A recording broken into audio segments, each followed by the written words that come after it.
Chapter 14. The Armee arrives.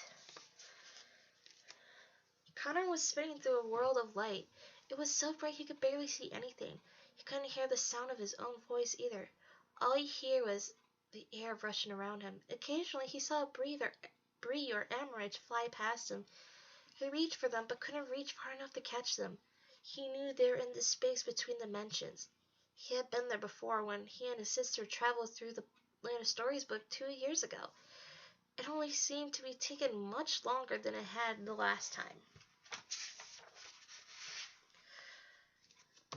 Connor saw a flash and felt something brush by him as if he were falling through a curtain. The next thing he knew, he was lying on his back looking up at the hazy night sky. He stayed there for a moment and didn't move, waiting for his senses to catch up with him. There were 2 more flashes nearby, and he felt thuds on the ground. Bree and Emerald had landed beside him. Connor sat up and checked on his friends and saw that they were as discombobulated as he was. Well, now we know that the portal was definitely open, Connor said. Bree pulled herself up to a seated position. Is it always this rough getting here, she said. No, he said. I don't know why that was so tough. Emerald was so dizzy he could barely speak. I don't think one Hajimshwangu anymore, he said, and his head bobbed up and down. Connor got to his feet and looked at the forest around them. The trees were tall and their branches stretched wide into the sky, but they were bare of leaves and almost looked dead. It was foggy, so he couldn't see very far in the distance. Bree got to her feet, too. So this is it, huh? She asked. Part of it, Connor said, although I'm not sure where. Emerald tried to get to his feet but kept falling. Connor and Bree dragged him to the closest tree and propped him against the trunk.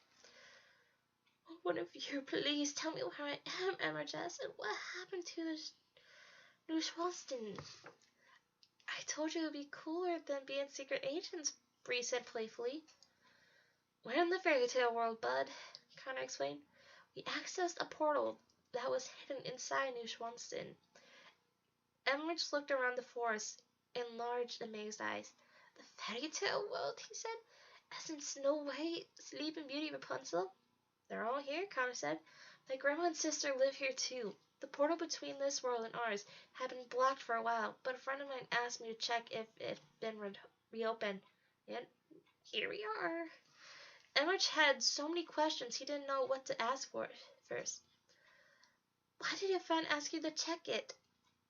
Was the question he chose. To make sure some bad people couldn't get in, Connor said. Bree turned her head and looked in the forest around them. Speaking of, if we got through the portal into the fairy tale world, doesn't that mean the French? Bright lights abruptly flashed all around them. With each flash, something extremely heavy appeared in midair and crashed to the ground. Bree screamed when she realized most of the objects were human. Connor was afraid something or someone would fall on them and looked someplace to cover. Hurry! Climb the tree, he yelled. They helped Emerald to his feet, and the 3 of them dashed up the tree, climbing as high as they could. From the treetop, they got a better view of what was happening. It was as if a lightning storm had swept through the forest, and freeing cannon, carriages, horses, swords, large pointed guns, and soldiers. It's the army, Connor whispered to his friends. They're here! The storm of soldiers didn't show any sign of letting up. From the top of the trees, the 3 kids saw flashes of the fog for miles around. The hundreds of men and pieces of equipment that rained from the sky turned to thousands as the storm increased. Many soldiers barely missed being crushed by the carriages or cannons or horses that fell beside them. Eventually, the storm dissipated. From the thunderous crashes around the forest came at the stop. The sound of thousands of men moaning and grunting took its place. The soldiers twitched and turned on the ground. There were 100 times of discombobulated as Connor, Bree, and Emerald had been. Most of them held their heads in agony or vomited. They all wore black boots, white pants, and blue jackets. Most of them wore plain hats, while others were decorated with colorful accessories and feathers representing their rank. They stayed on the ground for a long while without attempting to stand. One man appeared through fog in the distance. He was smaller than the average man and wore a large curved hat. He gazed around the suffering soldiers with disgust. A musky cologne smell filled the air as he got closer to the tree where Connor, Bree, and Emerald were hidden. Although Connor and Bree had never seen him before, they were certain he had to be General Jacques Marquis, who Mother Goose warned them about. The general apparently had a much stronger stomach than the soldiers, and wasn't affected by the arrival. "The boat!" he shouted as the anguished man on the ground. "Was it his news?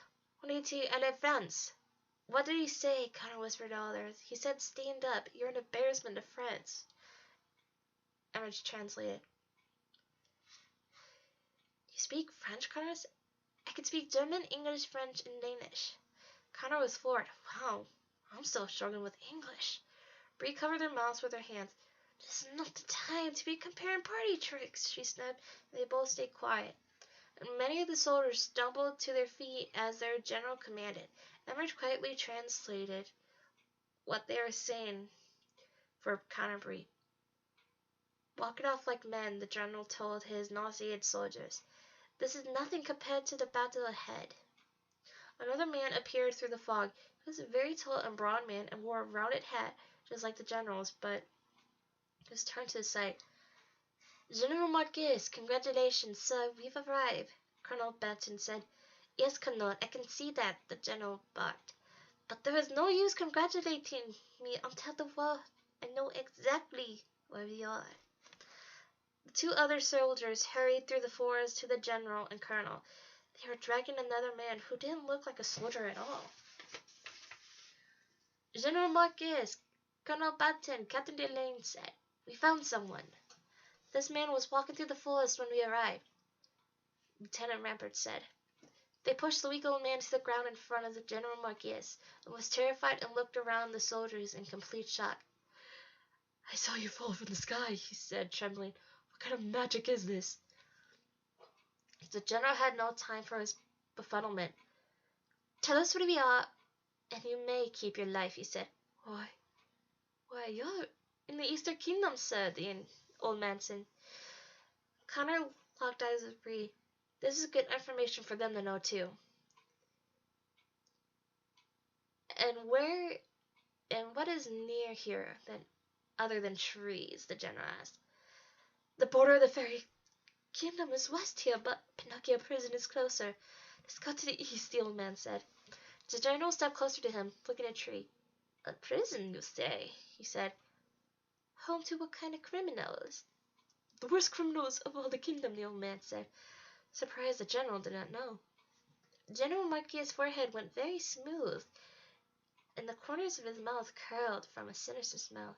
"Gentlemen," he said to his soldiers, "the gods have smiled down on us. Soon we have the fairy tale world in the palm of our hands. Napoleon will be so proud." The soldiers mustered up enough energy to cheer. You're here to take over the world," the old man said. "Who are you people?" The general bent low to look in the eyes. "Unfortunately, you already know too much," he said. "Get rid of him." The old man screamed. "No, please, I have a family," he pleaded, but it was no use. The general didn't have an ounce of mercy to spare. Captain Delane and Lieutenant Rampart dragged the old man into the foggy woods, and his screams echoed through the trees around him. A moment later, a gunshot was heard, and the woods were silent again. Bree had to cover her mouth to keep from screaming. Emerge gazed around the woods like he had found himself in a nightmare. Connor looked at them with grave expression on his eyes.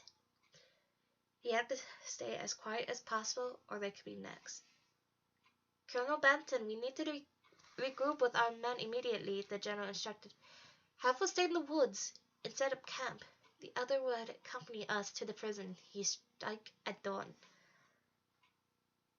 "What are we doing at the prison, sir?" meant next. Recruiting, the general said. They walked back through the trees in the direction they had come from and disappeared into the fog.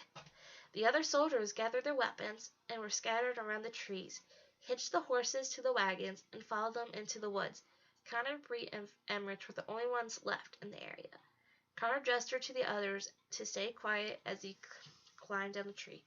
Once he made sure the coast was clear, he signaled them to join them. "The poor old man," Emmerich said with his eyes full of tears. "I can't believe the general would do that to him. I always thought if someone needed help, I could save him like a superhero in the movies, but I guess I was wrong."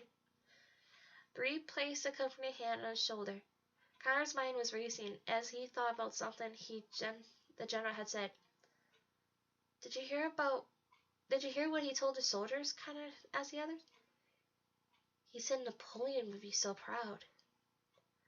The same thought had occurred to Bree. "Yeah," she said. "Napoleon's been dead for like 200 years. I don't think they realize how long they were in the portal." "Then how do we know how long we were in the portal?" Emmerich asked.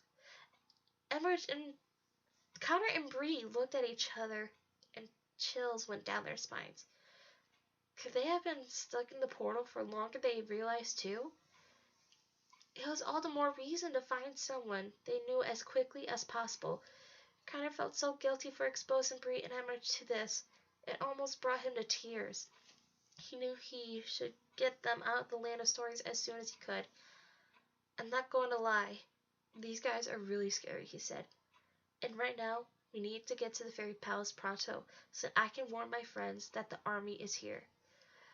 Once we're at the palace, I promise I'll find a way to send you back to the other world." Bree and Emmerich both nodded. "Now follow me," Connor said. "We have to travel west into the fairy kingdom, and we have to move fast."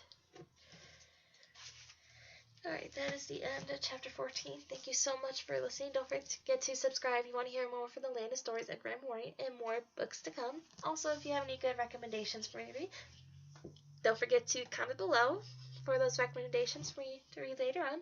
But overall, I hope you all enjoyed the reading, and I hope you have a wonderful day.